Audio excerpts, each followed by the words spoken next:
Jā, un es šodien gribēju nedaudz atskatīties uz savu 2023. gadu, kas ir bijis traks. Godīgi sakot, tāda sajūta, ka šis gads ir man izmalis cauri kā cauri gaļas mašīnai. Emocionāli un visādos citās ziņās ir bijis ļoti izaicinoši, bet tāpat laikā esmu iegūst ļoti daudz vērtīgas mācības, par kurām es vēlējos dalīties, jo man liekas, dalīties ir vienmēr vērtīgi, jo kādam tas var noderēt.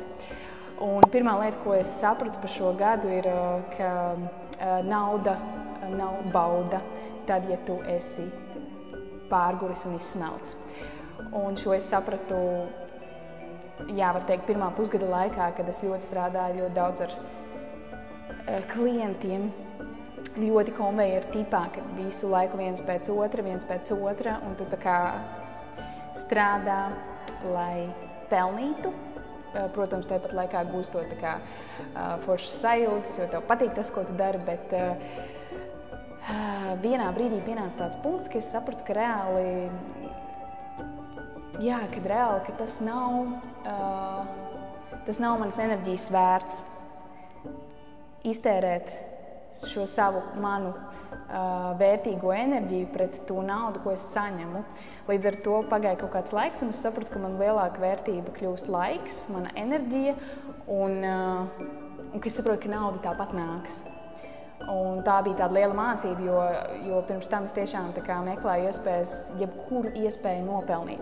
Un vēl ir tāda lieta, kad liekas, ka es no kaut kā atsakos un es kaut ko vairs nesaņemšu un kaut kas vairs it kā nebūs, bet tāpat laikā es sev pavaru pavisam jaunu ceļu un pavisam jaunas iespējas kaut kam jaunam un kaut kam, kas mani tik ļoti neizdzīs enerģētiski. Un tas, man liekas, ir ļoti, ļoti svarīgi. Otrā lieta, ko es iemācījos, ir community. Cik ļoti liela nozīme ir community. Ko es ar to domāju? Tavi cilvēki apkārt. Ak, Dievs, es nezinu, ko es būtu darījusi bez tiem cilvēkiem, kurus ja es nebūtu satikusi un runājusi ar tiem cilvēkiem, ar kuriem es šogad esmu runājusi, kuri man ir palīdzējuši, kuri man ir strečojuši, kuri man ir iedvesmojoši, bez kuriem būtu ļoti grūti kaut ko darīt vienai pašai. Ja sevišķi, ja tu dari savu lietu un tev ir cilvēki, kur tev vispār apkārt nesaprot. Un man liekas, tas ir ļoti arī izplatīti, ka cilvēki tev apkārt nesaprot, ko tu dari. Agrāk man likās, ka cilvēki, kuri dara līdzīgas lietas, varbūt ir tavi konkurenti vai ka viņi tev var kaut ko atņemt ar to, kad ja es čupošos ar šiem cilvēkiem, tad šobrīd man šķiet, ka tā ir lielākā vērtība dalīties, pat tad, ja jūs darat līdzīgas lietas, dalīties, iedvesmoties vienam no otra, būtu vēl, lai varētu radīt vēl kaut ko jaudīgāku, vēl kaut ko krūtāku. Cilvēki patiešām ir tavs spogulis. Ar to es domāju, ka ja tev ir kaut kādas emocijas pret kādu cilvēku, tev kāds triggerē, tev kaitina, tev nepatīk, tev ir dusmas uz kādu cilvēku, tad principā šis cilvēks patiešām ir tava projekcija. Tava projekcija ārpasaulē. Tu vienkārši skaties uz sevi caur šo konkrēto cilvēku.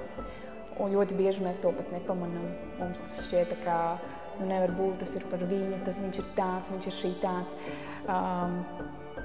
Un ļoti interesanti, ka caur šiem cilvēkiem mēs varam, caur šo kontaktu un kontaktu robežu mēs varam iemācīties tik daudz lietas par sevi, ko mēs vieni paši nevaram iemācīties.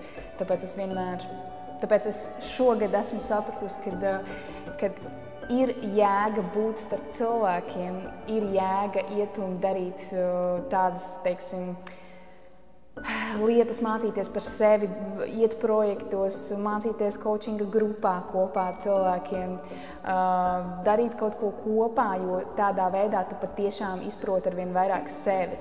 Jo viens pats mācoties, lasot vai skatoties kaut ko, tā informācija būs ļoti virspusēja. Vēl viena lieta, ko es esmu sapratusi par embodiment. Jā, šī bija man ļoti liela tēma. jo man arī šķiet agrāk, kad man taču pietrūkst vēl tādas zināšanas, man pietrūkst vēl tāda metode, man vēl vajag to un to un to, lai es būtu super speciālists, lai es varētu kaut ko izdarīt superīgu pasaulē. Lai gan patiesība ir tāda, ka tev pietiek ar vienu metodi, ar vienām zināšanām, kuras tev ir jāiemieso caur sevi, tā, ka tu viņas saproti pilnībā uz 1000% un ka tu saproti fiziski, ko tas nozīmē, tava lieta, ko tu tā kā piedāvā citiem.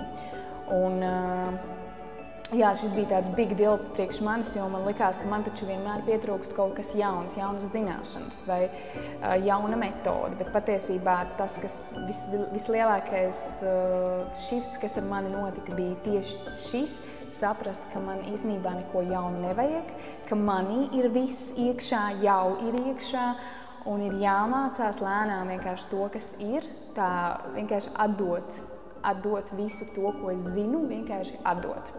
Vēl viena lieta, jā, nebaidīties būt dažādai. Šis arī, ka man šķiet, es taču esmu coach, vai es esmu kaut kāds cilvēks, kurš nodarbojas ar konkrētu lietu, es taču esmu speciālists šajā jomā, vai ne? Man ir jādara šis ļoti ilgi, vismaz gadu noteikti ir jādara. Nu, lūk, un par šo es sapratu, ka tā nav. Tā tiešām nav, ka mēs tiešām esam multidimensionālas būtnes uz šīs zemes. Un, ja mums kaut kas principā vairs nesaista vai nav par mums, mēs varam ar to nenodarboties jau pēc mēneša. Un tas skan diezgan briesmīgi, ka es tagad izmācīšos kaut ko vai es kaut ko iegūšu, ja, un es to tā vienkārši tagad kaut ko mainīšu atkal vai kaut ko atkal man vajadzēs jaunu. Bet šeit stāsts ir vairāk par to, ka es klausu tam, ko man iekšējā balss saka, ko man intuīcija saka, uz kurieni man virzīties. Jo es to redzu kā tādu virzīšanos pa upi, kurā es tā kā jūtu, ko man vajag tajā brīdī. Un es virzos uz to. Tas nav tā, ka es sēžu un es izdomāju vienā dienā, man gribās kaut ko pamainīt, laikam vajadzētu tīri teorētiski kaut ko pamainīt. Tas ir vairāk tāda virzīšanās uz kaut ko. Tieši šī iemesla dēļ, piemēram, atsāku būt filmēšanas procesā, lai gan likās šis posms manā dzīvē ir beidzies, 4 gadu studijas par filmu producentu ir tā kā beigušās, bet redz, kad sailgojos. Un no sākuma tiešām tā sajūta bija ļoti tāda, bet es taču nedarbojos tajā jomā, kā es tagad apvienošu kaut kādas 2 lietas vienlaicīgi, kā tas izskatīsies, neviens nesapratīs. Un tā, bet es sapratu, ka jebkura lieta, ko tu dari savā dzīvē, viņa vienreizēji papildina vienu otru, jo tu kļūsti daudzšķautņains, tu kļūsti interesants, tu kļūsti ar vairākiem slāņiem. Tevī nav tikai viena puse, tu esi tā kā dimants, kurš atspīd gaismā, katrā gaismā un katrā leņķī pilnīgi citā krāsā. Un tas ir, man liekas, fantastiska atziņa, ka saprast, ka tiešām tev nav jābūt visu laiku vienam tam pašam. Es rītdien varu būt cits cilvēks, es rītdien varu justies savādāk, es rītdien varu domāt savādāk, es rītdien varu rīkoties savādāk. Un tur nav nekas slikts par to. Un jā, var būt tā, ka cilvēkiem var nepatikt tava mainīšanās, viņi var nesaprast, viņiem liekas, ka tu dari varbūt pārāk daudz. Bet tāpat laikā tas, kas ar tevi notiek iekšpusē, tu ej cauri šim te journey, tu ej cauri šim te ceļojumam, tu iegūsti jaunu pieredzi, tu paliec bagātāks ar to visu, ko tu dari. Jā, kopsumā, ko es vēlos pateikt par šo 2023. gadu, ir tas, ka tas ir bijis ļoti emocionāls un ļoti izaicinošs. Jo man likās, ka man ar šīm lietām nevajadzēs sastapties varbūt nekad, bet es ar viņām sastopos. Un laikam es sastapos ar to tumšo pusi šajā visā attīstībā, sevis attīstībā, izaugsmē. Tā kā izaugsme ir numur 1 manā dzīvē šobrīd. es sastapos ar tādu dark side izaugsmē, kad jā, tu vari mācīties, tu vari attīstīties, tu vari veidot tur biznesu un vēl vis kaut ko darīt. Tā ir fantastiska lieta, kā izaugt un augt kā personībai, kā cilvēkam. Bet tad, kad notiek kaut kādas lietas, kuras tu nevari vispār kontrolēt un kuras ir sāpīgas un kuras ir tevi izgriež tā, ka tu nezini vispār, kā reaģēt un kā domāt un ko vispār darīt tālāk. Un noliek emocionāli tevi tādā ļoti tādā dzīves jēgas punktā, par ko ir šī dzīve, kāpēc es šeit vispār esmu, ko es šeit daru ar visiem tiem cilvēkiem, kas man ir apkārt. Kas vispār dzīvē ir svarīgākais? Ko man vajag iemācīties no šīs dzīves, ko es nesaprotu šajā brīdī. Un rodās šie jautājumi, un man liekas, ka tieši šajā brīdī pilnībā necenšoties, nemācoties neko, rodās tā dziļākā izaugsme par to,